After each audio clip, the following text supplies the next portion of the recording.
നമസ്കാരം. പുതിയൊരു വീഡിയോയിലേക്ക് എല്ലാവർക്കും സ്വാഗതം. ഇന്നിവിടെ പരാമർശിക്കുന്നത് തുലാമാസത്തിലെ അതിവിശിഷ്ടമായിട്ടുള്ള സുബ്രഹ്മണ്യ സ്വാമിക്ക് ഏറെ പ്രാധാന്യമുള്ള ദിവസമാണ്. തുലാമാസത്തിൽ ആചരിക്കുന്ന സ്തംഗത ഷഷ്ഠി ഈ വർഷത്തെ ഒക്ടോബർ 27-നാണ്. ഈ ദിവസത്തെ സുബ്രഹ്മണ്യ ഭജനത്തിലൂടെ സന്താന ഭാഗ്യം, സന്താനാഭിവൃദ്ധി എന്നിവയെല്ലാം ഉണ്ടാകുന്നതാണ്. അതിശ്രേഷ്ഠമാണ്. ഇവിടെ പറയുന്ന പ്രകാരം വഴിപാട് സമർപ്പിക്കുക ആണെങ്കിൽ അതിശ്രേഷ്ഠമായിട്ടും വിശിഷ്ടമായിട്ടുള്ള എല്ലാം ശുഭകരമായിട്ട് നടക്കുന്നതുമാണ്. ദുരിതങ്ങളെല്ലാം അകലുന്നതുമാണ്. ജീവിത പുരോഗതി, രോഗശാന്തി, തൊഴിൽ ഉന്നതിയിൽ ആഗ്രഹിക്കുന്ന തൊഴിൽ ലഭിക്കാം. ശത്രുരക്ഷയ്ക്ക്, ശത്രുക്കളാൽ വളരെ ബുദ്ധിമുട്ടുന്ന സാഹചര്യങ്ങളിൽ നിന്നും തരണം ചെയ്യാനും അതിശ്രേഷ്ഠമായിട്ടും ഈ വഴിപാട് ഉത്തമമാണ്. അതുപോലെ തന്നെ രോഗശാന്തി, രോഗങ്ങളാൽ ബുദ്ധിമുട്ടുന്ന ആ വ്യക്തികൾക്ക് എത്രയേറെ ഭാഗ്യം വന്നു ചേരുന്ന ഒരു സമയം കൂടിയാണ്. ഈ പറയുന്ന പ്രകാരം വഴിപാട് സമർപ്പിക്കുക എല്ലാം കൊണ്ടും ഗുണപ്രദമായിരിക്കുന്നതാണ്. എല്ലാ ഐശ്വര്യപ്രദമായിട്ടുള്ള ദിനങ്ങളായിരിക്കും. അത്രയേറെ ഭാഗ്യത്തോട് കൂടിയിട്ടുള്ള അവസരങ്ങളാണ്. ജീവിതത്തിൽ അതിലേറെ ശ്രേഷ്ഠമാവെന്ന് പറയുമ്പോൾ അത്രയേറെ ഇനി ഉണ്ടാവില്ല. അത്രയേറെ ഗംഭീരമായിട്ടുള്ള സമയമാണ്.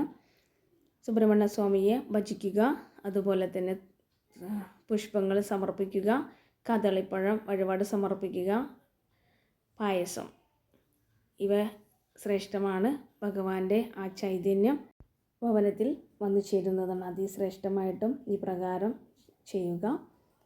എല്ലാ ദോഷദുരിതങ്ങളിൽ നിന്നും മറികടന്ന് ശ്രേഷ്ഠമായിട്ട് ഉദ്ദേശിക്കുന്ന കാര്യങ്ങൾ എത്രയും പെട്ടെന്ന് സാധിക്കുന്നതാണ്. അതുപോലെ ശ്രേഷ്ഠമാണ് ഷഷ്ഠി പൂജ.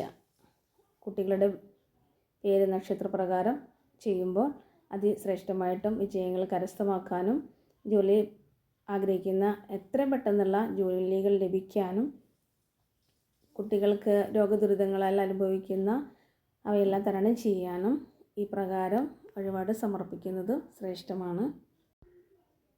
ആഗ്രഹങ്ങൾ സഫലമാവാനും അതിശ്രേഷ്ഠമായിട്ടുള്ള വിശേഷങ്ങൾ വന്നു ഭവിക്കാനും എല്ലാം കൊണ്ടും ഗുണപ്രദമാണ്. സുബ്രഹ്മണ്യ സ്വാമിയെ ഭജിക്കുക. ഈ പറയുന്ന പ്രകാരം വഴിപാട് സമർപ്പിക്കാൻ സാധിക്കുമെങ്കിൽ അങ്ങനെ ചെയ്യുക. അതല്ലാത്തപക്ഷം സാധിക്കില്ല എങ്കിലും ഭഗവാനെ പ്രാർത്ഥിക്കുക. നാമജപത്തോടു കൂടി മുന്നോട്ട് പോവുക.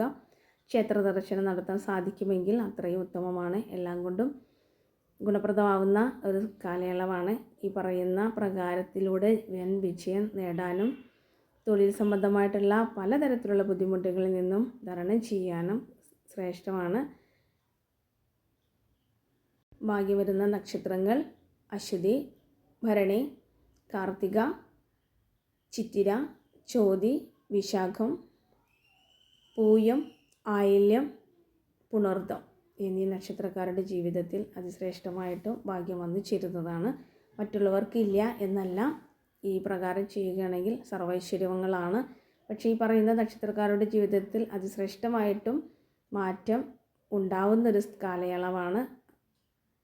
സന്തോഷത്താൽ, അഭിവൃദ്ധിയാൽ, സർവൈശ്വര്യത്താൽ സന്തുഷ്ടമായിട്ടുള്ള ജീവിതം ഉണ്ടാകും.